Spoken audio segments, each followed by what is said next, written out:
என்னது இது? என்ன காயின்னு தெரியல. வித்து இது என்ன காய் சொல்லு? வெள்ளரிக்காவா? தேங்காய் நெத்த. நீ என்ன சொன்ன? வெள்ளரிக்காய்.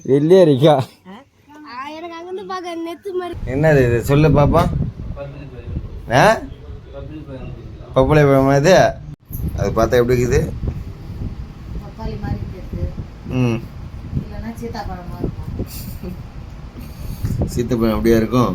சீத்தாப்பழம் குண்டாதான் இருக்கும். ரகம் மாறி மாறி வருதுல்ல. பப்பாளி பழம் இவ்வளோ ஹார்டாவா இருக்கும்? ஹார்டா இருக்காது, வெயிட்டா இருக்காது. இவ்வளோ வெயிட் இருக்காது. நான் தேங்காய் சொல்லலாம். ஆமா, கேரளா தேங்காய் தான் இது. நானும் முன் பார்க்குறேன், வாசனே தெரியல.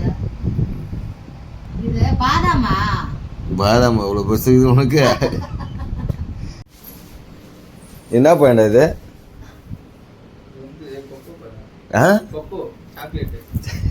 கண்டுபிடிச்சிட்டான். எனக்கு தெரியும் இது சாக்லேட் பழம்னு. இப்படி இதுலயே சாக்லேட் செய்யறாங்க. ஆமா, அப்ப நாமளும் செய்யலாமா? அது உள்ள ஒரு கொட்டை இருக்கும். இது பழம். அந்த பழத்தை சாப்பிடலாம். அந்த கொட்டையை எடுத்து சீத்தாப்பழம் மாதிரி தான். பழத்தை சாப்பிட்டு கொட்டையை வைப்போம் முத்தியா, அதே மாதிரி தான். இது பழத்தை சாப்பிட்டு கொட்டையை வச்சுட்டு அதை நல்லா காய விட்டு அதை வறுக்கணும். வறுத்தோடனே மேலே ஒரு தோல் இருக்கும், அதை பிரிக்கணும். பிரிச்சுட்டு நல்லா போட்டு இடித்து அதுக்கப்புறம் நல்லா பொடியாக அரைக்கணும். அரைச்சிட்டு அது கூட பால் ஊற்றினா எவ்வளோ தான் பால் ஊற்றினா டார்க்காக தான் இருக்குமே, கசக்கிற மாதிரி தான் இருக்கும். அது கூட நீ எந்த அளவுக்கு பால் ஊற்றி சர்க்கரை போட்டு அடித்து இது பண்ணி வைக்கிறியோ அந்த அளவுக்கு சாக்லேட்டை மாறும். இப்போ காஃபி எப்படி கொட்டை அரைக்கிறாங்க அதேமாதிரி சாக்லேட்டுக்கும் கொட்டை தான். ஃப்ரெண்ட்ஸ், இது என்னன்னு தெரியுதா? மூணாரில் பறிச்சா சாக்லேட் ஃப்ரூட். அதுதான் ஃப்ரெண்ட்ஸ் இப்போ இது உடச்சி பார்க்க போகிறோம். இது நிறைய பேர் நிறைய விதமான பேர் வச்சுருக்காங்க. என்னென்னு பேர் பார்த்தீங்கன்னா, ஒரு சில பேர் பீக்கிங்கான்னு வச்சுக்கிறாங்க, ஒரு சில பேர் தேங்காய்னு வச்சுக்கிறாங்க. இன்னொரு பேர் என்ன சொன்னாங்க? பப்பாளி பழம், அவகாடோ. அதனால இது என்னன்னு சொல்லிட்டு உள்ள உடச்சி பார்த்துடலாம் வாங்க.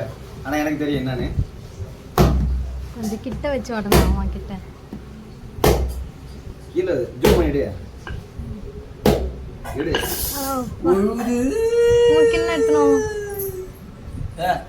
காஃபி கலர்ல இருக்கணும் தானே?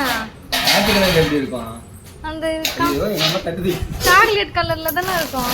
சாக்லேட் கலர்ல இருக்காது, மூக்கு சளி மாதிரி இருக்குது. ஐயோ, சாப்பிட கூட சொன்னேன்.